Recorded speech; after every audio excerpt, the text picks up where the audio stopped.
किसान मजदूर यूनियन के स्टेट के कार्यकारिणी के सदस्य व मनरेगा मजदूर यूनियन के प्रदेश के अध्यक्ष व राष्ट्रीय संयोजक भाई राम अवतार सुलचानी जी, खेत मजदूर यूनियन से लोहारी साहब, मेरी 12 खाप के अध्यक्ष भाई रतन सिंह व उनकी कमेटी, पंचग्रामी खाप से सभी मौजूद बुजुर्गों, नौजवान साथियों, आज की हमारी जो किसानों की पंचायत बुलाई गई, इसके दो मकसद। एक मकसद आज से 1.5 साल पहले हमने 2021 की नरमा जो हमारी बर्बाद हुई थी, उसके लिए एक आंदोलन लड़ा था और सहायता राशि के नाम पर उसका समझौता हुआ था 6,500 रुपए एकड़।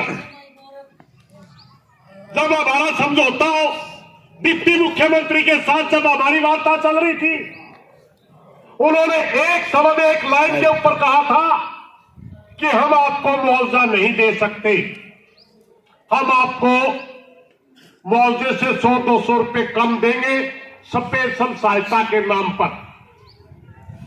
हमने उसी समय साफ कर दिया था कि अगर आप मुआवजा नहीं दे सकते तो हम आपके मुआवजे की शर्तें भी नहीं मानेंगे। उन्होंने कहा खोल के बताइए। हमारी बिल्कुल खोल करके बात चली थी कि मुआवजे के ऊपर 5 एकड़ की शर्त है, 5 से 20 एकड़ किसी की बर्बाद हो, प्राकृतिक आपदा राजकोष के तहत मात्र 5 एकड़ का मुआवजा दिया जाता है, बीमे में शर्त नहीं है। और प्राकृतिक जो जिस भूमि का बीमा कट रहे हो, उसको बीमित भूमि के नाम से जाना जाता है, उसको प्राकृतिक आपदा राजकोष का पैसा नहीं दिया जाता। अगर आप स्पेशल सहायता देंगे तो हमारे पर शर्तें लागू नहीं होनी चाहिए। उन्होंने कहा यह मंजूर है, तो हमने कहा ठीक, आप 200-300 की बात करते हैं, हम आपको 500 रुपए छोड़ते हैं। 7,000 रुपए का छोटा नोरम होता है, 6,500 रुपए में हमें मंजूर है, मगर मिलना सबको चाहिए। जब वो राशि सारी भूमि की बढ़ के आई 15,44,79,000 रुपए, और बांटन की जब बात आई तो लेटर भेज दिया गया जो बिल मुआवजे के ऊपर होता है। हमने उसका विरोध किया, राखी के अंदर पंचायत की गई कि जल्दी बंटवारा किया जाए, ये आपकी शर्तें मंजूर नहीं है, इन शर्तों को हटा करके राशि को बांटो।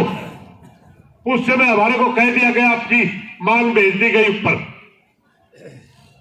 दूसरी बार फिर यहां पर पंचायत की गई, इसी की करके नीचे टर्म लिख करके दिया। एक बार एसडीएम से मिलकर के आए, बड़ी संख्या में लोग थे, उस दिन भी लिख करके दे के आए। खेड़ी तहसील से लेकर के जिला हिसार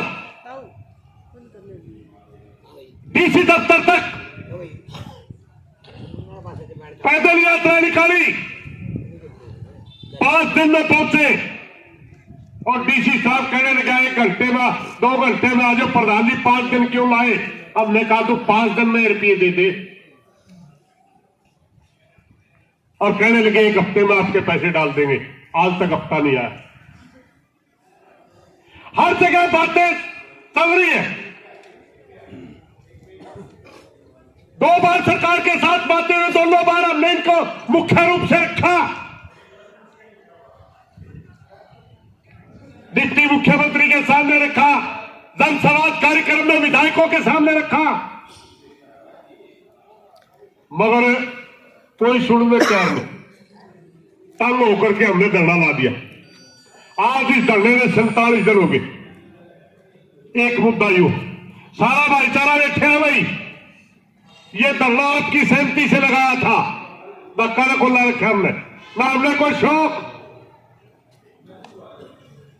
जब ये पैसा नहीं मिल रहा था, किसी भी गांव में अंदावा थे एक हमारे ऊपर सवाल करता था सारा भाईचारा, आओ लाओ, मिले तो कोनी रुपये, और हमें कहा देता हूं तभी लेनी है कोनी, जब कहेगा उतने आ जाएंगे। 47 दिन तक बैठे, कितने लोग आए, और वो जो लोग बैठे थे उनका भी ये फायदा हुआ, जिन लोगों ने कहा मैं 3 में फार्म दे रखे, धरने पर जो भी फार्म देगा वो फार्म की लिस्ट उठा करके तहसीलदार को दे दी, तुरंत पैसा पड़ गया। यानी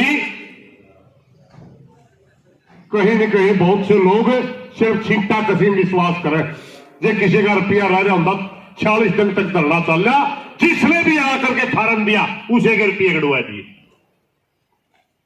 आज फिर हमने कहा कि 2 मुद्दे हैं भाई, एक तो है हमारा आज के धरने का हमने फैसला करना है। 47 दिन से हम बैठे, अगर सरकार की तरफ से, प्रशासन की तरफ से कोई हमारी 3 मांगे पेंडिंग है। एक बीमित भूमि के नाम से जो आपने शर्त लगा रखी है, हमें मंजूर नहीं है। समझौता ये हुआ था सबको मिलना चाहिए। 5 एकड़ की जो शर्त लगा रखी है मंजूर नहीं है, समझौता यह था सबको मिलना चाहिए। और एक 2022 का एसडीएम साहब ही आगे, 2022 का 5 गांव अपने खेड़ी तहसील में भी आते हैं, 72 गांव पूरे हिसार जिले में है, 5 गांव अपने खेड़ी तहसील में भी आते हैं। हमने कहा था कि गिरदौरी आप बैठ जाओ, आगे बैठ जाओ, तुम भी पहला दिन जो है अंडो में टोको कौन बचा दो पियाओगे, बैठ जाए भाई। जो भी साथी बाहर किसान का बैठे वो भी उनसे बोल दो, आ जाओ। हाँ आ जाओ, बैठ जाओ। तो 1 मिनट लगेगा जी, मैं थोड़ा क्लियर कर दूं भाई चरम बात से। हाँ कोई नहीं, हाँ। तो हमने एक बात करी थी कि 72 गांवों का मुआवजे का बड़ा मुद्दा है, पूरे हिसार जिले का मुद्दा है। मगर एक दिन एसडीएम साहब ने और एडीसी साहब के साथ हमारी बात हुई थी, उस दिन एक बात के ऊपर सहमति बनी थी कि गिरदौरी नहीं टकरारी, गिरदौरी कुछ है और पॉलिसियों में भूमि कुछ है। हमने कहा था तो जायज उसको तो दो, जो इंक्वायरी का विषय इंक्वायरी होती रहेगी, जो सही बैंक के अंदर पॉलिसी कट रही उसका मुआवजा तो 22 का दो आप। उस दिन सहमति बनी थी उस बात के ऊपर। मैं प्रार्थना करना चाहूंगा, क्योंकि अगला हमारा प्रोग्राम 26, 27, 28 का जो पूरा राष्ट्रीय आंदोलन के विषय में हमने चंडीगढ़ में पड़ाव लगाना है, उसकी बात बाद में कर लेंगे। पहला अपना इसे मुद्दा बात करना, क्योंकि फैसला अपने इस धरने का तो अभी करना है, उसका तो राष्ट्रीय है। मेरी प्रार्थना है एसडीएम साहब से, 3 हमारी बातें हैं, 3 बातों में तो आप कौन सी लेकर आए हो, कौन सी नहीं लेकर आए, हमने क्लियर कर दो ताकि हम अपनी भाईचारा अगली बात पंचायत में कर सका। धन्यवाद।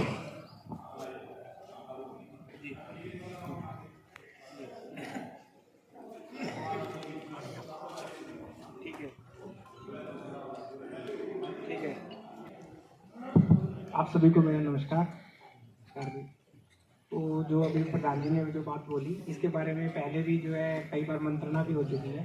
आप लोगों का एक जो है प्रतिनिधि मंडल जो है हमारे जन संवाद के कार्यक्रम के दौरान जो माननीय विधायक जी आए थे, कृष्ण विद्या जी, आप गैबीनगर में मिले थे, और हैबतपुर में भी, और जो है माडा में, तो वहाँ पर भी आपका डेलीगेशन मिला था। और सम्माननीय माननीय हमारे जो विधायक मंडल हैं उन द्वारा जो है उच्च अधिकारियों से बात भी की गई है, और नॉलेज में भी लेके आया है अपने डिसीजन मेकर्स के। तो ये अभी डीसीसी से भी मैंने इस बारे में एड्रेस की थी, तो उन द्वारा अवगत करवाया गया है कि जो हमारे 5 एकड़ के तक के बीमित किसान हैं उनके बारे में भी जो है सरकार द्वारा जो है विचार किया गया है, और शीघ्र ही इसके ऊपर जो है एक पॉजिटिव मतलब इंफॉर्मेशन आएगी। 5 एकड़ तक की जो सीमा है वो ज़रूर रखी गई है, क्योंकि सरकार की भी अपनी एक सीमाएं हैं कि भाई एक व्यक्ति को अंतहीन जो है मुआवजा नहीं दिया जा सकता। और इससे जो प्रेसिडेंसीज हैं, जो अपने एक आगे के लिए भी एक धारणा बनती है, उसकी भी एक सीमाएं रखते हुए कि 5 एकड़ के जो भी मार्जिनल फार्मर्स हैं तो वो पॉजिटिवली कंसिडर किया जा रहा है, उसमें बीमित किसान भी कवर किए जाने के प्रयास किए जा रहे हैं। पूर्व में ऐसा प्रावधान नहीं था, परंतु ये स्पेशल पैकेज के रूप में है, तो अपने यहाँ पे विशेष एक स्थिति पैदा हुई थी, जिसके कारण जो है, तो मेरा ये आपसे रिक्वेस्ट है कि जो आपका जो अभी जैसे धरना चल रहा है, इसको कृपया करके शांत मतलब समय देते हुए प्रशासन को और जो है हमारे अधिकारियों को इसको वाइंड अप करें प्लीज़। धन्यवाद। वो 2022 हाँ, खरीफ जो 2022 मैंने अभी डीडीएस साहब से बात की है, और वो ये कह रहे हैं कि इसके बारे में भी एक सॉल्यूशन जो है माननीय जो हमारे उच्च अधिकारी एसीएस हैं उन द्वारा निर्देश प्राप्त हो गए हैं, और इसके शीघ्र ही जो है बंटवारे की जो एक प्रक्रिया बनाई है, प्रणाली बनाते हुए कि जो पैसा प्राप्त हुआ है इंश्योरेंस एजेंसी से, उसके बांटने की प्रक्रिया बहुत ही शीघ्र शुरू हो जाएगी। और मैं इसको अभी प्रधान जी बात भी कर लेंगे, डीडी साहब से आपकी बात भी करा दूंगा मैं जी। धन्यवाद जी एसडीएम साहब। भाई क्लियर सी बात है, 3 मांग थी अपनी, 3 में 2 मांगा के ऊपर एसडीएम साहब ने कहा है, एक कंडीशन अभी तक एक्ट को नहीं भाई, 5 एकड़ का फालतू वाली, समझ गया। अरे तड़कने को मेरे 10 किले थे, 5 का मिल लिया, 5 का रह रहे हैं। इन्होंने एसडीएम साहब ने आपको बताया कि निर्णय लेना आपने है, मैं क्लियर करके बता दूं सारी पंचायत में 2 शर्त रही थी अपने, उसमें जो अपना स्पेशल सहायता के नाम से